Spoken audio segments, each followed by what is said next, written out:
येशू समाजी सहायक धर्माध्यक्ष bishop Theodore मस्केरेनस SFX को इस सेवक फादर कॉन्स्टेंट लिबन्स प्रति इस पत्थर पर माल्यार्पण करके हमें अनुग्रहित करें।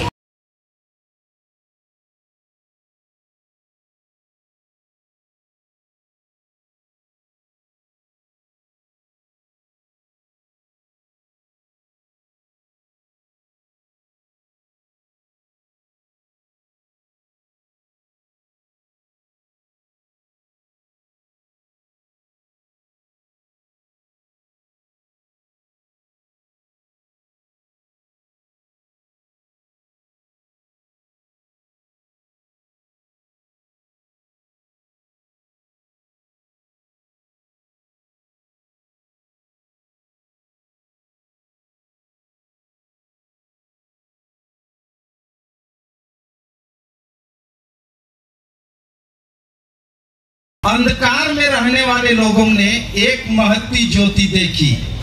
मृत्यु के अंधकार प्रदेश में रहने वालों पर ज्योति का उदय हुआ है। छोटा नागपुर के प्रेरित इस सेवक फादर कॉन्स्टेंट लिबन्स का जन्म 11 अप्रैल 1856 ईस्वी को बेल्जियम के मुस्लेदे गांव में एक साधारण किसान एवं कैथोलिक परिवार में हुआ था। बचपन से ही फादर कॉन्स्टेंट लिबन्स धर्मी, शांत, प्रसन्नचित्त, बुद्धिमान और आज्ञाकारी थे। प्राइमरी और माध्यमिक शिक्षा उत्तीर्ण करने के बाद उन्होंने 21 अक्टूबर 1878 ईस्वी को ड्रोगन स्थित यीशु समाज में प्रवेश किया। 22 अक्टूबर 1880 ईस्वी को ब्रसेल्स में उन्होंने यीशु संघ का प्रथम व्रत धारण किए। फिर वहां से इंग्लैंड चले गए। कुछ महीनों के पश्चात 2 दिसंबर 1880 को अपने देश भारत कलकत्ता आ गए। कलकत्ता के आसनसोल में धर्म विज्ञान शिक्षानालय में उन्होंने इस शास्त्र की पढ़ाई की। पढ़ाई पूरी करने के बाद 14 जनवरी 1883 ईस्वी को धर्म अध्यक्ष पॉल गोथाल्स के कर कमलों द्वारा कलकत्ता के महागिरजाघर में उनका पुरोहित अभिषेक हुआ। फादर कॉन्स्टेंट लिबन्स की सुपीरियर फादर एस क्रोंजा ने उनकी धार्मिक क्रिया कल्पों की पहचान कर उन्हें छोटा नागपुर भेजने का निर्णय लिया। 18 मार्च 1885 ईस्वी की मध्य रात्रि रांची स्थित डुरंडापल्ली पहुंचे। फिर दूसरे ही दिन वे अपने निर्दिष्ट स्थान पुलुंडुपल्ली के जंगाई पहुंचे और इसी जंगाई गांव से अपना मिशन प्रारंभ किया। उन्होंने छोटा नागपुर विभिन्न स्थानों में ख्रिस्त की ज्योति फैलाई। वे आदिवासियों के उद्धारकर्ता थे। छोटा नागपुर के कलीसिया बढ़ते रूप को देखकर ही फादर कॉन्स्टेंट लिबन्स की कीर्ति बढ़ने लगी। फिर उन्हें छोटा नागपुर का प्रेरित कहा जाने लगा। 7 नवंबर 1893 ईस्वी में अपहरण 2:30 बजे लुसेन में उनका स्वर्गवास हो गया। उन्हें हेरबेल के कब्रगाह में दफना दिया गया। 1951 में उनके पार्थिव शरीर के अवशेष की पहचान हुई और जून 1992 ईस्वी में उनके पवित्र अवशेष को समारोह के साथ लुबेन स्थित यीशु संघी गिरजाघर में लाया गया। इस शोभा यात्रा की अगुवाई रांची के प्रथम महाधर्माध्यक्ष स्वर्गीय निकोलस कुजूर यीशु सेवक ने की। 1979 में बेल्जियम यात्रा के दौरान स्वर्गीय महाधर्माध्यक्ष पीयूष केरकेट्टा यीशु सेवक ने लिवेंस के पवित्र अवशेष को छोटा नागपुर लाने की इच्छा व्यक्त की और 1985 ईस्वी में उनकी प्रेरिताई की शुरुआत की। 7 वर्षीय जुबली धूमधाम से मनाई गई तथा 1993 में उनकी 100वीं पुण्य तिथि मनाकर उनके अवशेष को उनके कर्म भूमि छोटा नागपुर पहुंचा दिया गया। तब से वे रांची के महागिरजाघर में अपनों के बीच में उपस्थित हैं। फादर लिवेंस की अंतिम शर्त, यदि यह मिशन ईश्वर का काम है, यदि यह मिशन ईश्वर का काम है तो खड़ा रहेगा, यदि नहीं तो गिरकर टुकड़े टुकड़े हो जाएंगे। फादर कॉन्स्टेंट लिवेंस का मोटो, मशाल हमेशा जलती रहे। धन्यवाद। पिता और पुत्र और पवित्र आत्मा के नाम पर हमारे प्रभु यीशु ख्रिस्त की कृपा, ईश्वर का प्रेम तथा पवित्र आत्मा का साहचर्य आज सबों को प्राप्त हो।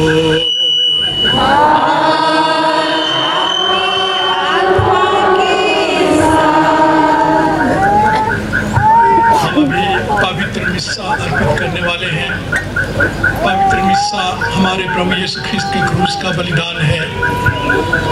इस क्रूस के बलिदान से हमारे प्रभु ने हमें हमारे पापों से क्षमा दी है। उसने हमें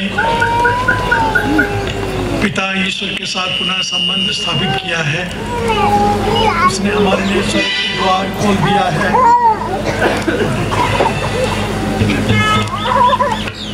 क्रूस का बलिदान ही हमारे प्रभु ने हमें दिया है, जिसे हम अर्पित करते हैं और कोई दूसरा बलिदान नहीं चढ़ाते हैं। इसलिए बड़ी भक्ति के साथ इसमें भाग लें और हम सब के लिए बड़ी खुशी और बड़े आनंद का अवसर है, क्योंकि आज हम ईश सेवक फादर कॉन्स्टेंट लिवेंस के इस जगह में आगमन की याद कर रहे हैं और उसका उत्सव मना रहे हैं। हम ईश्वर से प्रार्थना करें कि हमारा विश्वास मजबूत हो, कि हमारे हृदय में ईश्वर के प्रति प्रेम की ज्वाला प्रज्वलित होती रहे। इन्हीं सब कृपाओं के लिए हम प्रार्थना करते हुए याद करें कि हम 40 में हैं और 40 में एक मुख्य बात है कि हम पास्का के रहस्य में भाग लेने के लिए अपने आप को तैयार करते हैं और इसलिए हम दीन हृदय से अपने सारे पापों पर सोच विचार करके ईश्वर से दीनतापूर्वक क्षमा मांगे।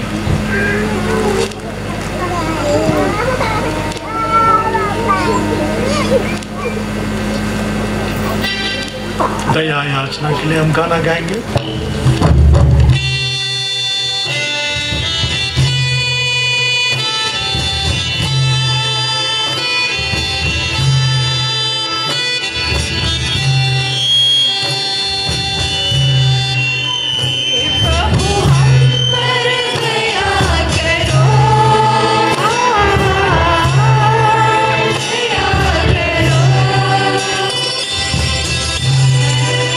मैं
हम पर दया करे और हमारे पाप क्षमा कर हमको अनंत जीवन प्रदान करे।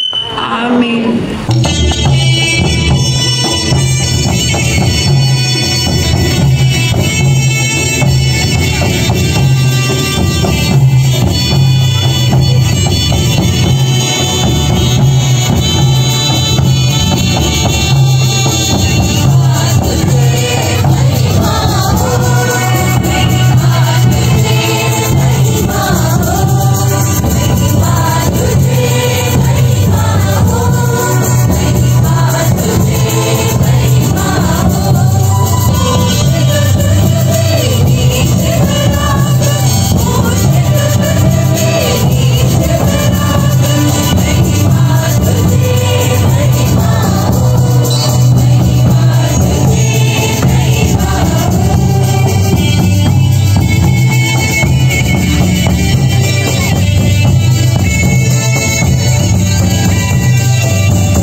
पहला पाठ नबी यिर्मयाह का ग्रंथ अध्याय 31 पद संख्याएं 31 से 34। पाठ का मूल विषय है ईश्वर ने मूसा को पत्थर पर अंकित यहूदियों के लिए एक विशाल विधान दिया था।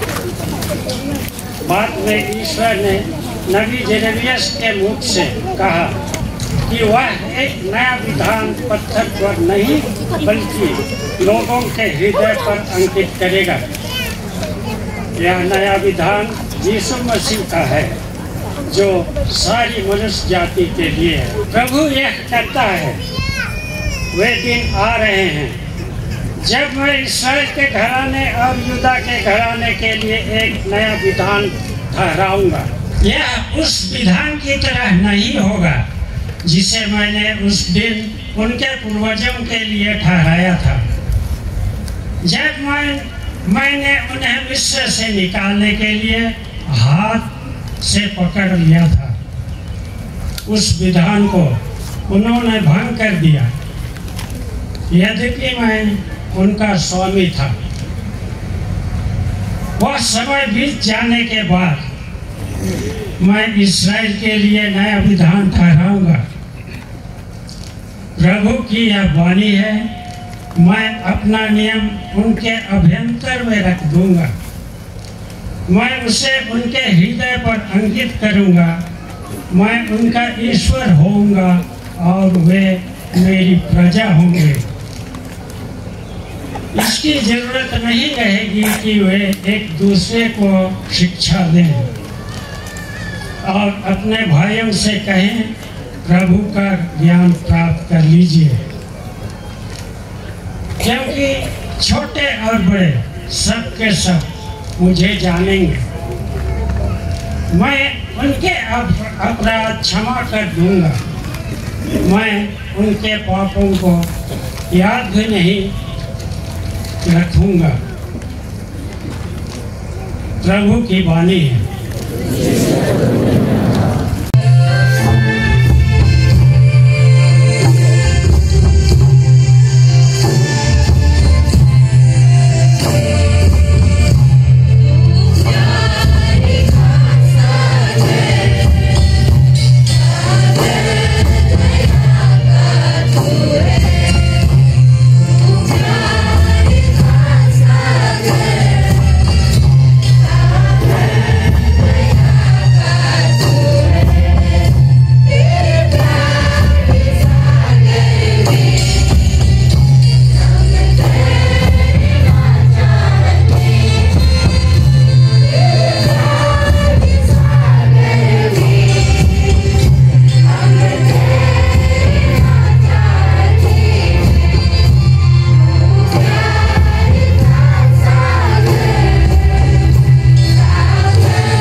इब्रानियों के नाम संत पौलुस का पत्र, अध्याय 5, पद संख्याएं 7 से 9 तक। पाठ का मूल वचन है, उन्होंने आगे पालन सीख लिया और वह अनंत मुक्ति का स्रोत बन गए। मसीह ने इस पृथ्वी पर रहते समय पुकार पुकार कर और आंसू बहाकर ईश्वर से, जो उन्हें मृत्यु से बचा सकता था, प्रार्थना और अनुनय विनय की। श्रद्धालुता के कारण उनकी प्रार्थना सुनी गई। ईश्वर का पुत्र होने पर भी उन्होंने दुख सहकर आज्ञा पालन सीख लिया। पूर्ण रूप से सिद्ध बनकर वह उन सबों के लिए अनंत मुक्ति का स्रोत बन गए, जो उनकी आज्ञाओं का पालन करते हैं। यह प्रभु की वाणी है। ईश्वर को धन्यवाद।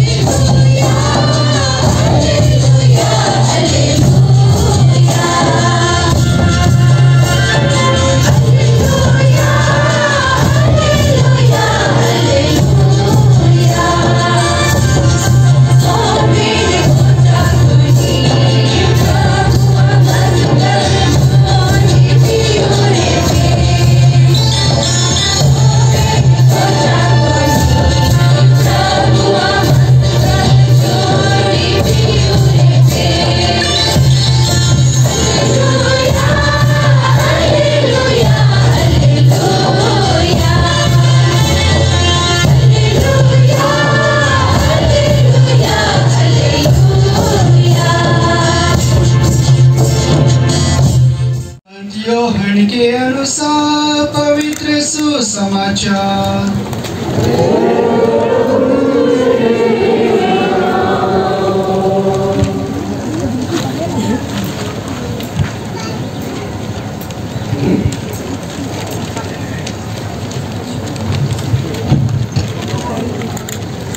अध्याय 12 पद संख्याएं 20 से 33 तक।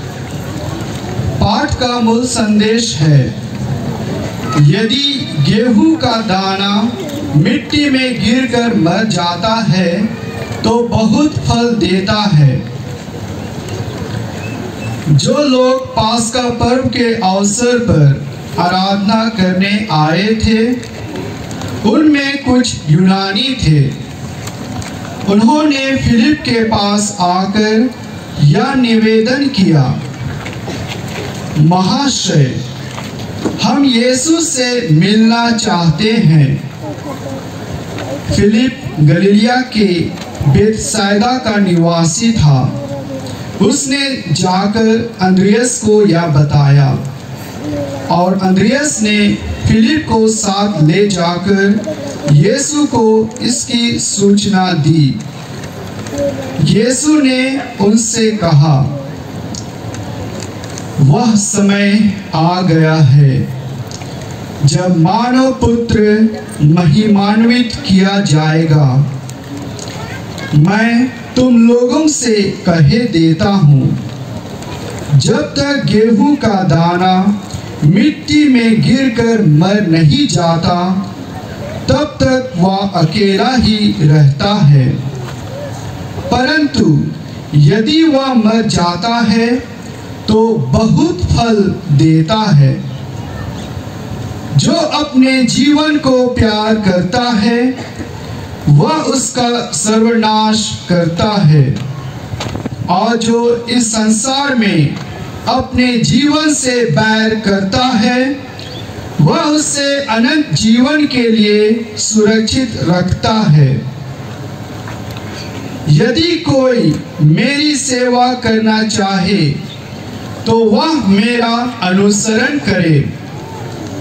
जहाँ मैं हूँ वहीं मेरा सेवक भी होगा। जो कोई मेरी सेवा करेगा, मेरा पिता उससे सम्मान प्रदान करेगा।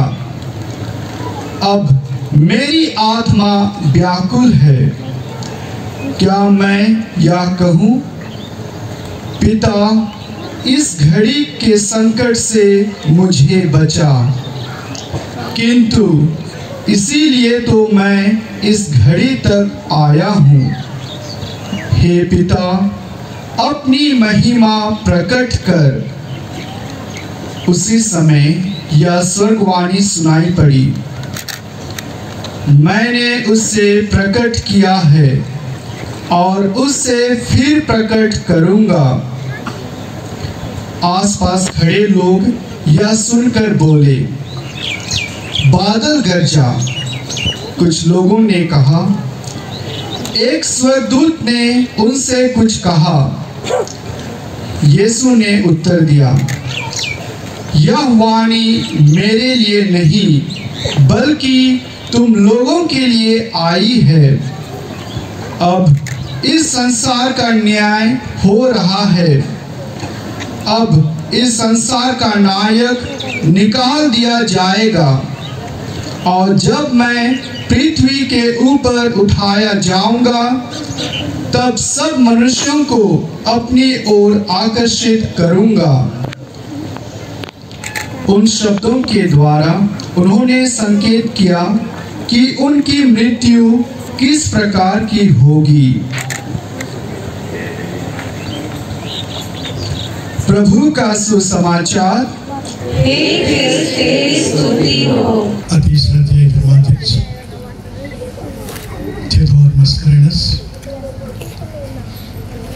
सभी उपस्थित पुरोहितगण, सिस्टरगण और सभी बुजुर्ग माता पिता, भाई बहन और मेरे प्रिय बच्चों, हमारे प्रभु यीशु ख्रिस्त ने हम सबके पापों की क्षमा के लिए, हमारी मुक्ति के लिए अपने आप को क्रूस पर बलिदान चढ़ाया। पिता की आज्ञा का पालन करते हुए, जैसे कि हमने दूसरे पाठ में सुना, उसने अपने आप को दीनहीन बनाकर पिता परमेश्वर के हाथों क्रूस पर अपने को बलिदान चढ़ाया हम सबके पापों की क्षमा के लिए। क्योंकि पाप भयंकर चीज है, क्योंकि पाप ईश्वर के विरुद्ध विद्रोह है, ईश्वर की अवज्ञा करना है, ईश्वर की अवहेलना करनी है। ईश्वर जब बुलाता है तो हमसे दूर भागते हैं। ये भयंकर चीज है पाप। और इसलिए पाप का बदला सिर्फ एक व्यक्ति चुका सकता था, वो हमारा प्रभु यीशु ख्रिस्त। पुराने व्यवस्थान में लोग पापों की क्षमा के लिए सांडों की, बैलों की, भेड़ों की, बकरों की, मेमनों की बलि चढ़ाते थे। और जो गरीब दुखी थे, गरीब निर्धन थे, वे कबूतर या पंडितों की बलि चढ़ाते थे। लेकिन हमारे प्रभु यीशु ख्रिस्त कहते हैं कि पापों की क्षमा के लिए मैं बलिदान चढ़ाऊंगा अपने आप को, और वही अनंत बलिदान होगा और उसी से पापों की क्षमा मिलेगी। लेकिन यह हमारे प्रभु के लिए सहज काम नहीं था। आप समझिए, उसकी आंखों के सामने उसका दुर्भोग तैर रहा था कि वो जानता था कि उसे कितनी शारीरिक पीड़ा सहनी पड़ेगी, कितनी मानसिक पीड़ा सहनी पड़ेगी, कितनी भावनात्मक पीड़ा सहनी पड़ेगी। उसे मालूम था कि उस अवसर पर यहाँ तक कि पिता ईश्वर उसे छोड़ देगा। तो आप समझ सकते हैं कि हमारे प्रभु को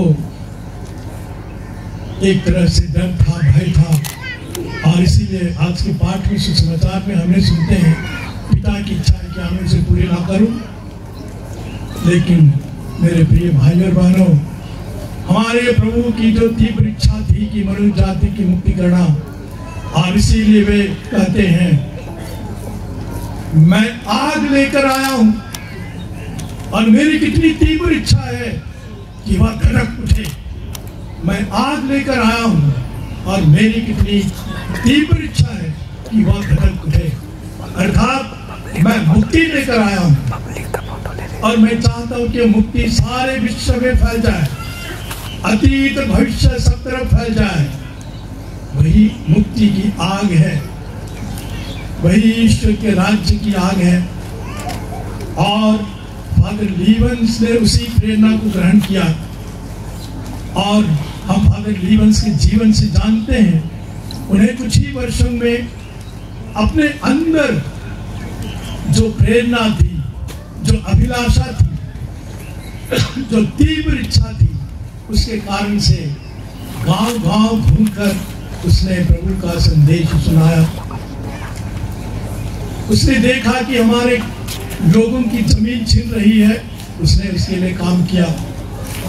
उसने देखा कि इनकी कोई अहमियत नहीं है, इन पर सताया जाता है, इनका शोषण होता है। उसने कहा कि इनको शिक्षा देनी है और उसने स्कूल शुरू किए। और उसके हृदय में जो तीव्र लालसा थी, इसीलिए वो कहता है कि आपको जलने दो, मशाल को जलने दो, फैलने दो। और मेरे प्रिय भाइयों, आप इतनी बड़ी भीड़ लेकर आए हैं, आज फादर लीवंस आपको भी चुनौती दे रहे हैं कि आपको जलाइए, मशाल को फैलाइए। यही फादर लीवंस दे रहे हैं, इसलिए हमें उसे ग्रहण करना चाहिए। ये सब ईश्वर के प्रेम की लीला है, ईश्वर के प्रेम का सच है, ईश्वर के प्रेम का फल है। पुराने व्यवस्थान में हमने पहले पाठ में सुना, ईश्वर ने इस्राएली जनता के साथ एक संबंध, एक विधान स्थापित किया था, लेकिन उन्होंने उसे तोड़ दिया, भंग कर दिया। लेकिन ईश्वर जो दयालु है, करुणामय, उसके हृदय में क्षमा है। उसने कहा कि मैं एक नया विधान स्थापित करूंगा इनके साथ, और ये नया विधान उसने हमारे प्रभु यीशु ख्रीस्त के साथ स्थापित किया। प्रभु यीशु ख्रीस्त ने अपनी मृत्यु, जो उसका बलिदान था, और अपने पुनरुत्थान के माध्यम से एक नया विधान स्थापित किया है। और एक ऐसा विधान है कि वो न केवल बाइबल में लिखा हुआ है, न केवल वे प्रवचन में आते हैं, देश में आप सुनते हैं, लेकिन ये विधान आपके हृदय में छपा हुआ है। ईश्वर कहता है कि मैं इस विधान को आपके हृदय में डाल दूंगा, अंकित रहेगा ये विधान। ये विधान अंकित है। और हम जानते हैं, जब हमने बपतिस्मा ग्रहण किया तो हमने पवित्र आत्मा को प्राप्त किया है, हम पुनरुत्थान की संतान बन गए हैं। पवित्र आत्मा के सातों वरदान हमारे अंदर है, हमें प्रज्ञा, बुद्धि, ये सब प्राप्त है। और उसके कारण से हम जानते हैं कि ईश्वर की इच्छा क्या है, ईश्वर की इच्छा क्या है। आप नकार नहीं सकते हैं। आपके हृदय में ईश्वर बात करता है, पवित्र आत्मा बोलता है कि अच्छा क्या है, बुरा क्या है, ईश्वर की महिमा करनी है, नहीं करनी है, पाप से दूर रहने की बात, ये सब हमारे प्रभु कहते हैं। तो हमारे ईश्वर वास्तव में हमको बहुत प्यार करते हैं, और हम सब धन्य है कि उसने हम सबको बुला, हमारे पुरखों को बुलाया, और उन्होंने हमारे प्रभु को स्वीकार किया। ये बहुत बड़ी बात है, बहुत बड़ी बात है। प्रभु का प्रकाश हमारे अंदर है, प्रभु की प्रज्ञा हमें प्राप्त हुई है, प्रभु के विश्वास की दृढ़ता हमारे अंदर है।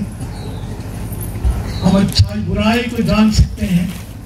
ये सब प्रभु की इच्छा है, प्रभु के वरदान है, और इसलिए हम धन्यवाद देते हैं।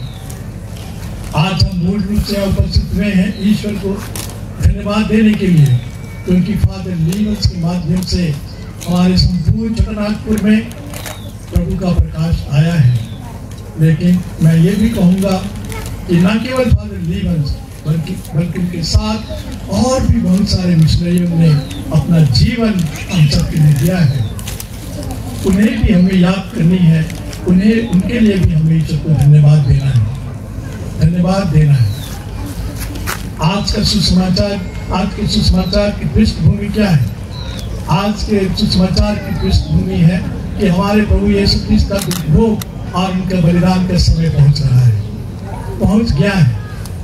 और उस समय मानव वे कह रहे हैं कि गेहूं के दाने के समान मुझे मरना जरूरी है, मुझे मिट्टी में जाना जरूरी है, तभी केवल मैं फल उत्पन्न कर सकूंगा। और ये हम सबके लिए है, हमें भी प्रभु के साथ मरना है ताकि हम भी फल उत्पन्न कर सकें। फादर लीवंस वास्तव में वे मर गए, हमारे लिए मर गए। आप जानते हैं कि उनकी जो तीव्र इच्छा थी सुसमाचार को फैलाने की, इसके कारण से वे घूमते रहते थे, धूप हो, जाड़ा हो, कैसे गर्मी हो, और इसके कारण से वे बीमार हो गए, टीबी की बीमारी हुई और उसी के कारण से मर गए। लेकिन मरते मरते एक तरह से उसने बहुत सारा फल उत्पन्न किया है, और इसलिए हम परमेश्वर को धन्यवाद देते हैं। और हमारे प्रभु यीशु ख्रीस्त ने यही किया था, और हमारे प्रभु ने कहा, न केवल मैं एक आग लेकर आया हूँ, मेरी तीव्र इच्छा नजर उठे, उसने कहा कि मैं कितना व्याकुल हूँ। आज के सुसमाचार में सुना, मैं कितना व्याकुल हूँ। न केवल तीव्र इच्छा है बल्कि व्याकुल, तीव्र इच्छा से और ज्यादा मजबूत व्याकुल। और इसने भविष्यवाणी भी कि जब मनुष्य ऊपर उठाया जाएगा तब मैं आकर्षित करूंगा लोगों को। और सचमुच में उसके मृत्यु के बलिदान से ही मिशनरियों ने प्रेरणा ग्रहण की, और हम सब प्रभु के क्रूस बलिदान से ही पर आकर्षित होते हैं, क्योंकि उसके कारण से ही, उनके माध्यम से ही उसने हम सबकी मुक्ति दी है। हम सबकी मुक्ति दी है, पिता के साथ संबंध जोड़ा है। तो हमारे प्रभु यीशु ख्रीस्त ने साफ साफ कहा कि जब मैं ऊपर उठाए जाऊंगा तब सबों को आकर्षित करूंगा, और उसने वही किया। इसलिए क्रूस हम क्रिश्चियन जीवन का एक बहुत ही महत्वपूर्ण घटना है, बहुत महत्वपूर्ण रहस्य है, और इसलिए क्रूस हमारे चारों ओर है। और क्रूस का बलिदान ही एक ऐसा बलिदान है जिसको हम अर्पित करते हैं। हम कोई दूसरा बलिदान अर्पित नहीं करते। हम पवित्र मिसा चढ़ाते समय वही क्रूस के बलिदान को दोहराते हैं, क्रूस के बलिदान को दोहराते हैं। तो ख्रीस्त में मेरे प्रिय भाई और बहनों, आज जब हम यहाँ उपस्थित हुए हैं फादर लीवंस की याद करने, उनकी भक्ति करने, उनके लिए परमेश्वर को धन्यवाद देने के लिए, हम याद करें कि ईस्ट सेवक फादर कॉन्स्टेंट लीवंस ने हमारे प्रभु से जो प्रेरणा प्राप्त की, जो इच्छा प्राप्त की, जो आज्ञा प्राप्त की, उसी को उन्होंने फैलाने में अपना जीवन हम सब के लिए समर्पित कर दिया। और इसलिए हम उसके लिए धन्यवाद दें ईश्वर को ही धन्यवाद दें, क्योंकि ये सब ईश्वर का ही काम है। साथ साथ हम अपने हृदय में ये मतलब बांधे कि हम भी, जो प्रभु ने कहा था आग लेकर आया हूँ धधकती रहे, उनकी इच्छा है कि धधके, और लीवंस ने कहा है कि आग को जलने दो, मशाल को जलने दो। तो हमें भी चाहिए कि हम मशाल को जलने दें। मतलब बांध रहे आज, तभी हमारी तीर्थ यात्रा का आज इस शुभ दिन का असल अर्थ होगा। इन सबकी कृपाओं के लिए हम प्रार्थना करें, पिता और पुत्र पवित्र आत्मा के नाम पर।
मेहरबानों प्रार्थना कीजिए कि सर्वशक्तिमान पिता परमेश्वर मेरा और आप लोगों का यह बलिदान ग्रहण करे और हमारे तथा समस्त पवित्र कलिसिया के लाभ के लिए आपके हाथों से यह बलिदान ग्रहण करें। हम प्रार्थना करें। हे सर्वशक्तिमान ईश्वर, तूने अपने सेवक सेविकाओं को ख्रिस्तीय विश्वास की शिक्षा में पोषित किया है। ऐसा वर दे इस बलिदान के प्रभाव से हम परिशुद्ध हो जाए। हम यह प्रार्थना करते हैं अपने प्रभु ख्रिस्त के द्वारा।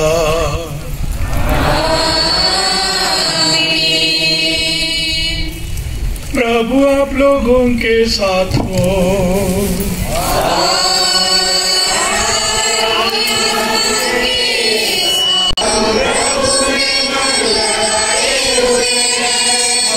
प्रभु परमेश्वर को धन्यवाद दे।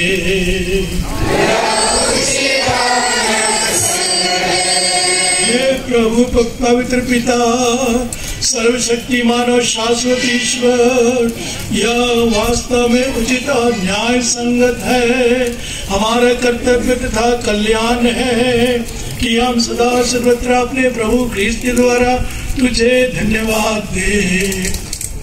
सच्चा मनुष्य होने के कारण इन्होंने अपने मित्र लाजरस के लिए अपने आंसू बहाए और शाश्वत ईश्वर होने के कारण उसे कब्र से पुनर्जीवित किया।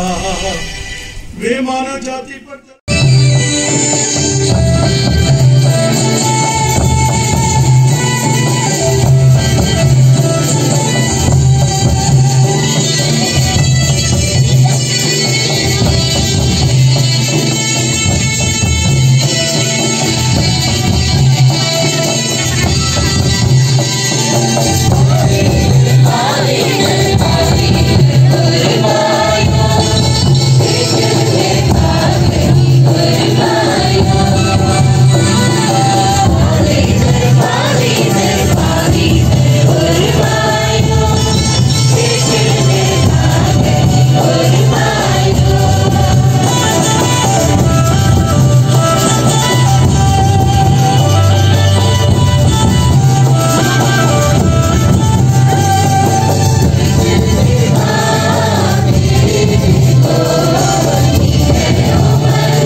तू वास्तव में पवित्र है।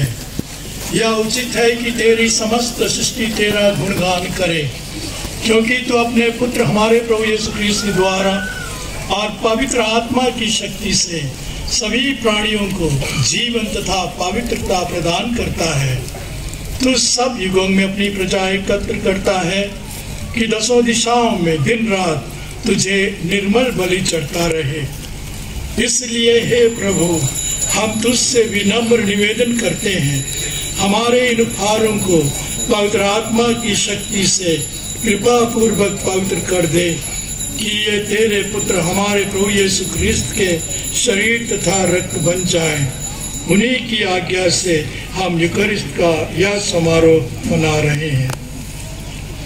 जिस रात को यीशु मृत्यु के लिए सौंपे गए, उन्होंने रोटी ली, तुझे धन्यवाद दिया और रोटी तोड़कर उसे अपने शिष्यों को देते हुए कहा, तुम सब इसे लो और कैसे खाओ, क्योंकि यह मेरा शरीर है जो तुम्हारे लिए बलि चढ़ाया जाएगा।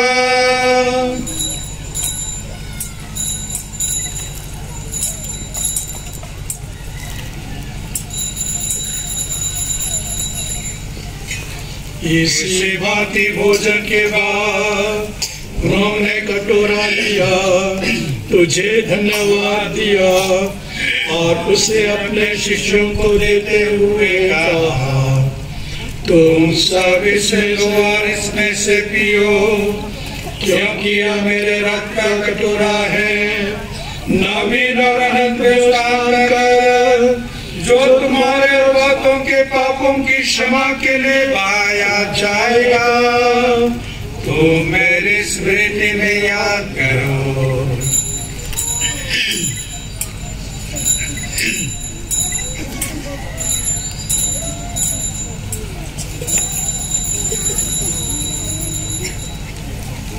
विश्वास का रहस्य। हे प्रभु, हम तेरी मृत्यु और पुनरुत्थान की घोषणा, तेरे पुनरागमन करते रहेंगे।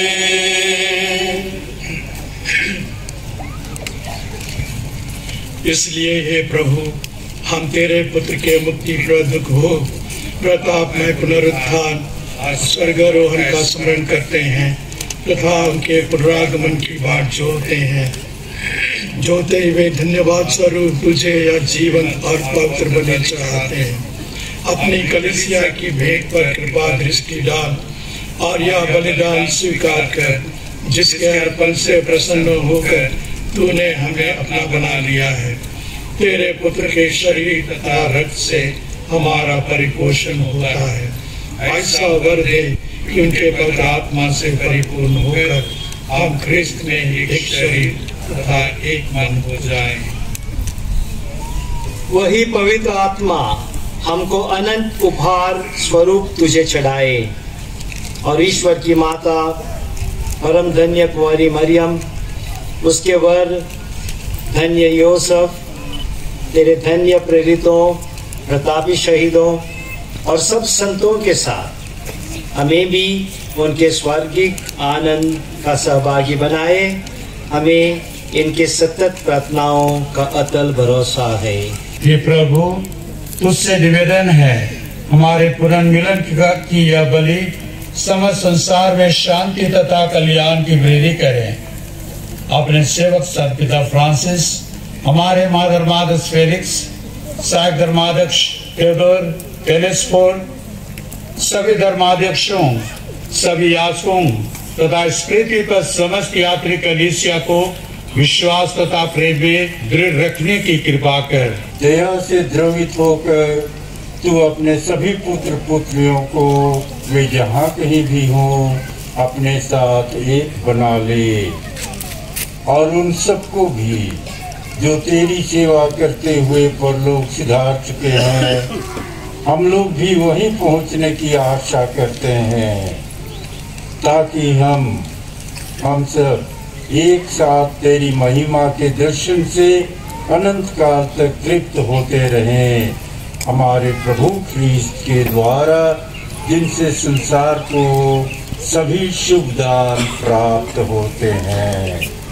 इन्हीं प्रभु ख्रिस्त के द्वारा, इन्हीं के साथ और इन्हीं में, हे सर्वशक्तिमान पिता परमेश्वर, पवित्र आत्मा के साथ तुझे समादर तथा महिमा युगानुयुग मिलती रहती है।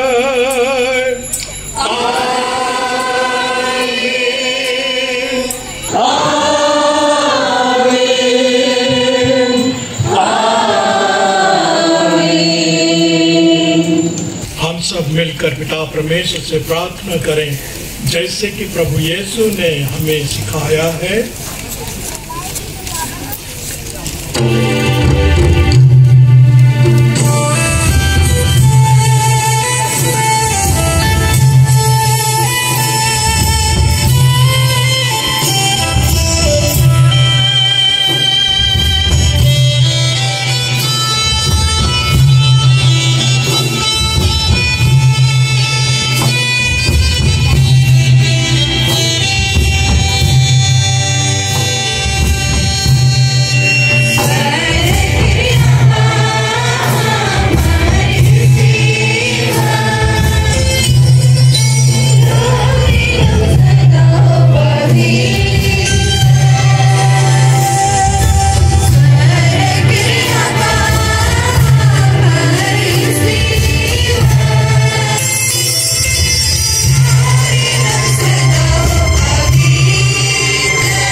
हे प्रभु, हम तुझसे प्रार्थना करते हैं, जब हमारे मुक्तिदाता यीशु ख्रिस्त फिर प्रकट होकर हमारी मंगलमय आशा पूरी करेंगे।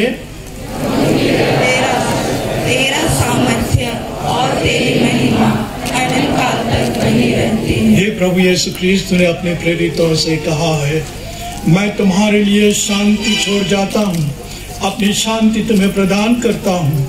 तुम हमारे पापों पर नहीं अपने कलीसिया के विश्वास पर दृष्टि डाल और उसे शांति तथा एकता प्रदान कर।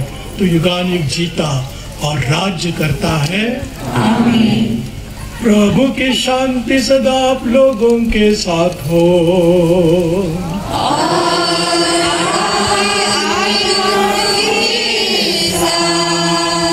परस्पर शांति अभिवादन कीजिए।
अंतर्राष्ट्रीय तथा ग्रहण करने वाले हैं, या हमारे विचार दंड के कारण ना बने, बल्कि तेरी दया से हमारा तन मन सुरक्षित और स्वस्थ रखे।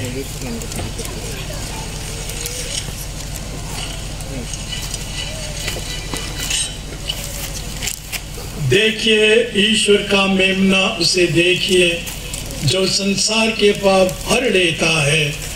धन्य है हम सब जो प्रभु किस भोज में बुलाए गए हैं।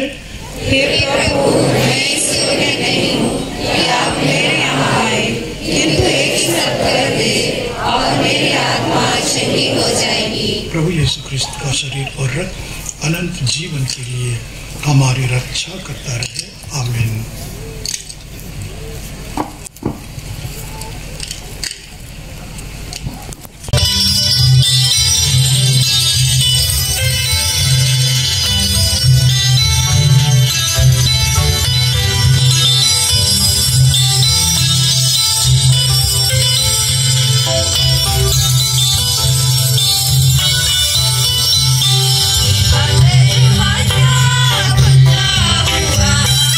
हुआ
मुबारक ग्रहण करके सदा उनके शरीर के अंगुन में गिने जाए, ऐसा वर दे हमारे प्रभु ख्रिस्त के द्वारा। प्रभु आप लोगों के साथ हो।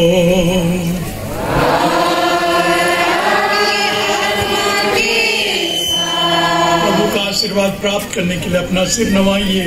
हे प्रभु, तेरी दया के अभिलाषी अपनी प्रजा को आशीष दे। हम तेरी प्रेरणा से जिस चीज की आशा करते हैं उसे पूर्ण रूप से प्राप्त भी करें, हमारे प्रभु ख्रिस्त के द्वारा। आमीन। सर्वशक्तिमान परमेश्वर पिता और पुत्र और पवित्र आत्मा आप लोगों को आशीर्वाद प्रदान करे। आप लोग विदा ले, प्रभु की शांति साथ रहे।